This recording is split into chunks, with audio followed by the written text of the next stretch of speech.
சதுரங்க பிரியர்கள் அனைவருக்கும் வணக்கம். ஸோ இன்றைக்கி நம்ம பார்க்க போகிற வீடியோவில் நார்வே செஸ்ஸில் சுற்று 6ல் நடந்த ஒரு முக்கியமான ஆட்டத்தை வந்து நம்ம பார்க்க போகிறோம். ஸோ இந்த ஆட்டம் வந்து பார்த்திங்கன்னா குகேஷ்க்கும் மேக்னஸ் கால்சனுக்கும் நடந்திருக்கு. ஸோ ஏற்கனவே அவங்களுக்கு இடையில் நடந்த கிளாசிக்கல் கேமான அதாவது முதல் சுற்றில் வந்து பார்த்திங்கன்னா மேக்னஸ் வந்து குகேஷை வந்து பீட் பண்ணியிருந்தார்.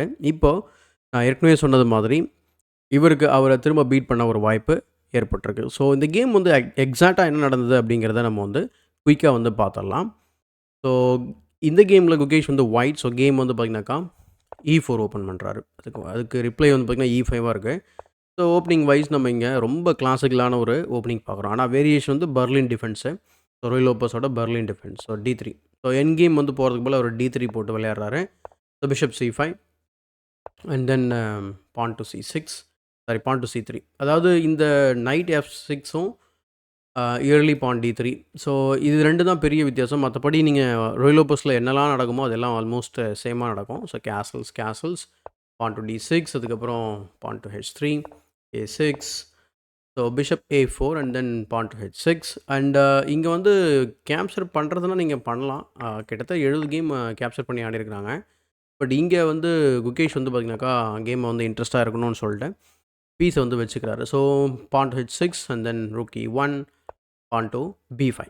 அடுத்து bishop C2, bishop to B6, then knight BD2, knight E7. And இங்கே இந்த பொசிஷனில் வந்து பார்த்திங்கன்னா ஆல்மோஸ்ட் டேட்டா பேஸ்லேருந்து நம்ம வெளியில் வர போகிறோம். ஸோ நைட் E7க்கு அடுத்து ஒரே ஒரு கேம் ரொம்ப I think one of the player வந்து பார்த்திங்கனாக்கா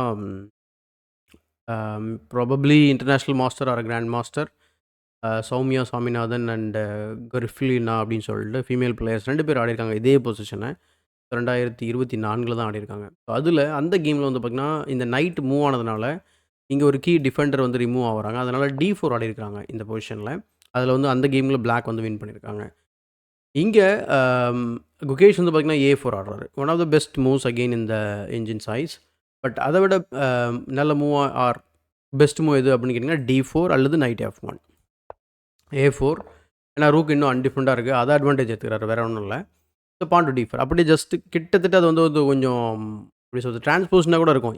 ஆச்சரியமாக வந்து பார்த்திங்கன்னா 18-19 மூக்கு அப்புறம் அந்த பொசிஷன் திரும்ப டிரான்ஸ்போசிஷனாக வந்து வேறு ஒரு கேம்லேருந்து வருது. ரொம்ப ஆச்சரியமாக இருக்கும். So knight G6, knight F1, pawn C5 and then knight to G3. So இந்த எக்ஸாக்ட் பொசிஷன் வந்து டிரான்ஸ்போசிஷன் மூலிமா ஏற்கனவே ஒரு முறை நடந்திருக்கு. அது 2023ல் அதுவும் வந்து பார்த்திங்கன்னா ஒரு FIDE master level plus international master level நடந்திருக்கு. ஸோ C takes D4, அதுக்கப்புறம் C takes D4 and then B takes A4. So B takes A4க்கு அப்புறம் பிஷப் இன்ட்டு A4 அண்ட் திரும்ப டிரான்ஸ்போசிஷன் மூலிமா நிறைய கேம்ஸ் பாப்பப் ஆகிட்டே இருக்குது. ஆச்சரியமாக இருக்குது. And bishop B7 and then pawn to D5. So இந்த மூவ் வந்து பார்த்திங்கன்னா ஸ்ட்ராட்டஜிக்காக வந்து பார்த்திங்கன்னா ஒரு பெஸ்ட் மூவ் இந்த பொசிஷன். ஜஸ்ட் இந்த பிஷப்போட ஐஸை வந்து க்ளோஸ் பண்ணி விட்டுறாரு. ஸோ அதுக்கப்புறம் A5. ஸோ அங்கே க்ளோஸ் பண்ணால் என்ன, நான் இப்படி வர போகிறேன் அப்படின்னு சொல்லி இந்த லைனை ஓப்பன் பண்ண பார்க்குறாரு. And then bishop to E3. So bishop வந்து பார்த்திங்கன்னா ரொம்ப ஸ்ட்ராங்காக இருக்குது. நம்ம பிஷப் டெவலப்பே ஆகலை. So very logical move. Pawn to B3 and then D3. ஏன்னா இங்கே வந்து அவர் கேப்சர் பண்ணும்போது இந்த பான் வந்து ட்ராப் ஆக வாய்ப்பு இருக்குது. ஸோ அதனால் அதை டிஃபெண்ட் பண்ணுறாரு. So bishop D3, rook into E3 and then night F4. So இந்த நைட் F4 வந்து பார்த்திங்கன்னா பெரிய இஷ்யூ. அப்போ இந்த இடத்துல இப்படி விளையாடணும் அப்படின்னா நைட் இங்கே F4 வராது அப்படிங்கிற மாதிரி நமக்கு தோணும். தாராளமாக விளையாடுறதுனா விளையாடலாம். பட் ஆனால் இது லாங் டேர்மில் உங்களுக்கு பெரிய பிரச்சனை ஏற்படுத்த வாய்ப்பு இருக்குது. ஸோ ரூக் இன்ட்டு E3, அதுக்கப்புறம் நைட் F4 வராரு. பின் அதுக்கப்புறம் பிஷப் டு C6, அடுத்து rook to B4 and rook to B4, அதுக்கப்புறம் குயின் டு C2. ஸோ குயினை டெவலப் பண்ணுறாரு. ப்ளஸ் ஃபியூ வீக் பாயிண்ட்ஸை வந்து குயின் வந்து சேர்ந்து கவர் பண்ணுது. ஸோ அடுத்து பான் to G6 into H1. And இங்கே பார்த்தீங்கன்னா பார் வந்து கொஞ்சம் கொஞ்சமாக வந்து மேக்னஸோட பக்கம் சாயறதை கவனிச்சிருப்பீங்க. எஸ்பெஷலி ஆஃப்டர் திஸ் முக்கிங் டு H1. அண்ட் இது வரைக்குமே கேம் வந்து ஈக்குவலாக தான் போயிட்டுருக்கு. எந்த இஷ்யூமே கிடையாது. ஸோ கிங் H1க்கு பிஷப் A6. ஸோ ஒரு பியூட்டிஃபுல்லான ஒரு டயக்னல் கிடைக்குது. அது மட்டும் இல்லாமல் இந்த ஃபோக்கல் பாயிண்டான D3ல பிரச்சனையாக வாய்ப்பு இருக்குது. ஸோ அதனால் குயினை வந்து மூவ் பண்ணி இங்கே கவுண்டர் அட்டாக் வந்து க்ரியேட் பண்ணுறாரு Gukesh. So bishop to D3 anyway and then knight to D2. So knight to D2க்கு அப்புறம் கம்ப்ளீட்டாக பார் வந்து போயிட்டே இருக்குது மேலே. அதாவது பிளாக்குக்கான அட்வான்டேஜ் வந்து க்ரியேட் ஆகிட்டே இருக்குது. அதுக்கான முக்கியமான காரணம் என்ன அப்படின்னா H5, H4னு வந்துட்டு இந்த நைட்டை டிஸ்லாஜ் பண்ணி விட்டுறலாம். ஸோ ரொம்ப இன்ட்ரெஸ்டிங்கான position. So queen tax A5, அதுக்கப்புறம் குயின் ட்ரேடு நடக்குது. அடுத்த H4. அண்ட் இந்த பொசிஷனில் ரொம்ப நேரத்துக்கு அந்த பான் வந்து பார்த்தீங்கன்னா, அங்கேயே தான் இருக்கும். அதேபோல G3ல இருக்கக்கூடிய நைட் வந்து பார்த்தீங்கன்னா, குகேஷ் மூவே பண்ண மாட்டாரு. ஏன்னா ஃபார் சம் டாக்டிக்கல் ரீசன். என்ன டாக்டிக்கல் ரீசன் அப்புட்ன்னா, கேம்ல வந்து பார்த்தீங்கன்னா, ரூக்க வந்து இங்க போடுறாரு.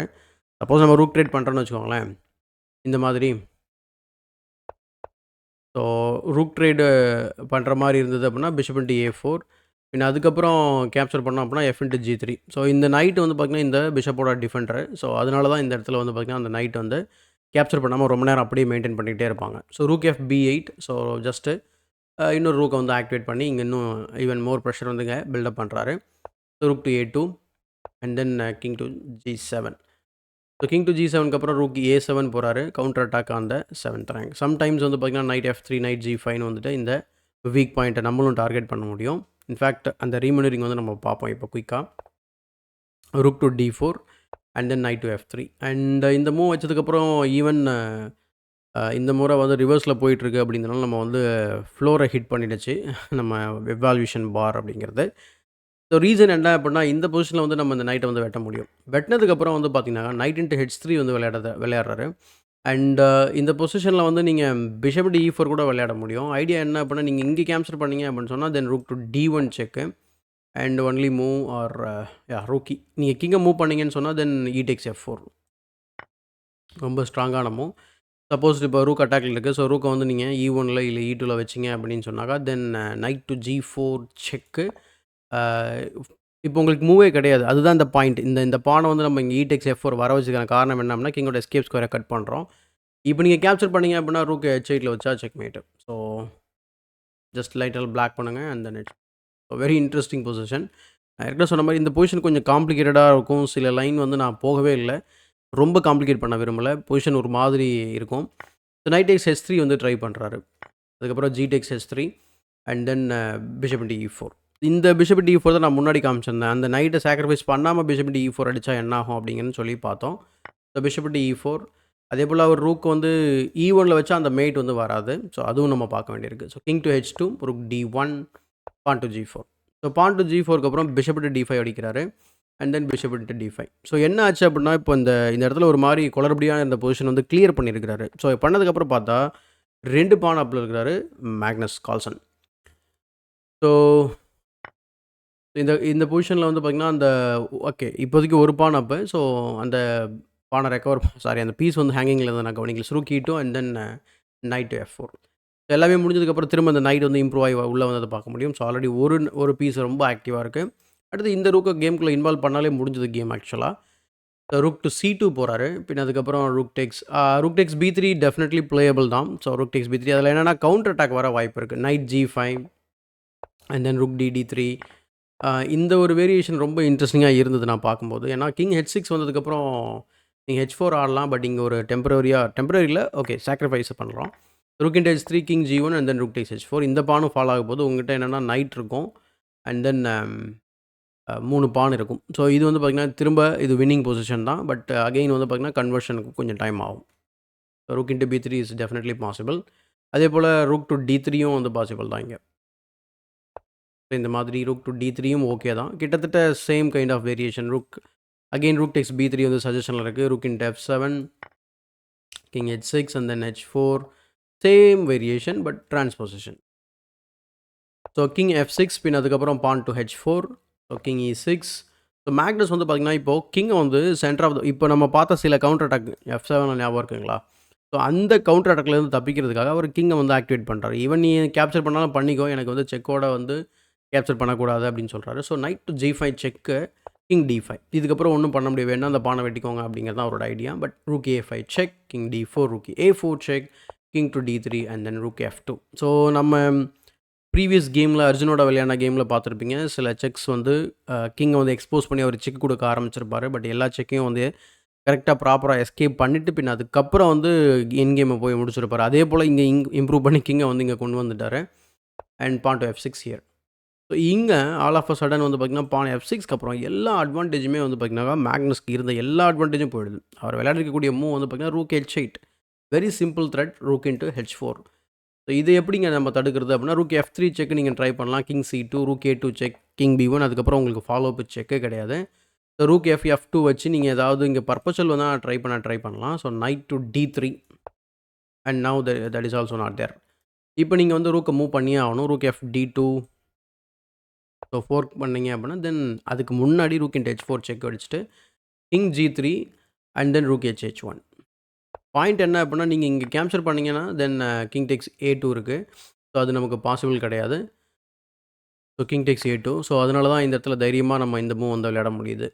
சப்போஸ் இந்த ரூக் ஹேங்கிங்கில் இருக்குது, நம்ம போயிட்டு வேறு ஏதாவது பண்ணலாம்னு சொல்லி போனீங்கன்னு சொன்னால் தென் பாயிண்ட் டு F5. F5க்கு அப்புறம் உங்களுக்கு கிட்டத்தட்ட மேட் த்ரெட்ஸ் நிறையா இருக்குது. ஸோ நிறையா இன்ட்ரெஸ்டிங்கான லைன்ஸ் இருக்குது இந்த கேம் ஃபுல்லாகவே. ஸோ சில லைன்ஸ் மட்டும் நான் உங்களுக்கு காமிச்சிருக்கேன். ஸோ பாயிண்ட் டு F6 விளையாடுறதுனால அவருக்குரிய அட்வான்டேஜ் வந்து மொத்தமாக போகுது. அது மட்டும் இல்லாமல் பாயிண்ட் டு F5மே நல்ல மூவ் தான். நம்ம பார்த்த வேரியேஷன் டிரான்ஸ்போஸ் ஆக வாய்ப்பு இருக்குது. ஜஸ்ட்டு ஒரு சில எஸ்கேப் ஸ்கொயர்ஸ் வந்து நம்ம வந்து கட் பண்ணுற மாதிரி ஆகும். பட் கேமில் F6 ஆடுறதுனால ரூக் F3 செக்கு, கிங் E2, அதே ரூக் A2 செக்கு, அடுத்து ரூக் D2 பிளாக் பண்ண முடியுது. ரூக் இன்ட்டு D2, அதுக்கப்புறம் king into D2, knight E4 check, and then king E2, king G3, and then he advances the pawn in the centre. So இந்த ஒரு பான் வந்து extra இருக்குது. அதை வந்து அட்வான்ஸ் பண்ணி நான் வந்து பெட்டராக இருக்கேன் அப்படிங்கிறத அவர் வந்து ப்ரூஃப் பண்ண ட்ரை பண்ணுறாரு. நைட் இன்ட்டு F6, அடுத்து ரூக் F2 செக்கு. அண்ட் இந்த பொசிஷனில் வந்து பார்த்தீங்கன்னா நைட் டு D7 வந்து போயிட்டு ரூக் அட்டாக்ல இருக்குது. ஸோ ரொம்ப சிம்பிளாக இந்த ரூக்கை வந்து நீங்கள் E8ல் மூவ் பண்ணாலே வந்து கேம் வந்து ஈக்குவலாக போகும். அண்ட் இன்ஃபேக்ட் பிளாக் கொஞ்சம் ஸ்லைட்லி பெட்டர்னே கூட நம்ம தாராளமாக சொல்லலாம். எக்ஸாம்பிள் நைட் இன்ட்டு E5 இங்கே விளையாடினாலும் கூட இந்த ஒரு செக் மூலயமா நம்ம வந்து கேமை நல்லிஃபை பண்ண முடியும்னு வச்சுக்கோங்களேன். பட் என்ன சொல்கிறது, லூசிங் கிடையாது, பொசிஷன் வந்து ஈக்குவல் தான். பட் இங்கே அவர் மேக்னஸ் வந்து பார்த்திங்கன்னா கம்ப்ளீட்டாக ஒரு மிஸ்டேக் பண்ணுறாரு. நைட் டு E2 செக் மூலயமா ஒரு டிஸ்கவரி கொடுக்குறதா வந்து பீஸை பிளண்டர் பண்ணுறாரு.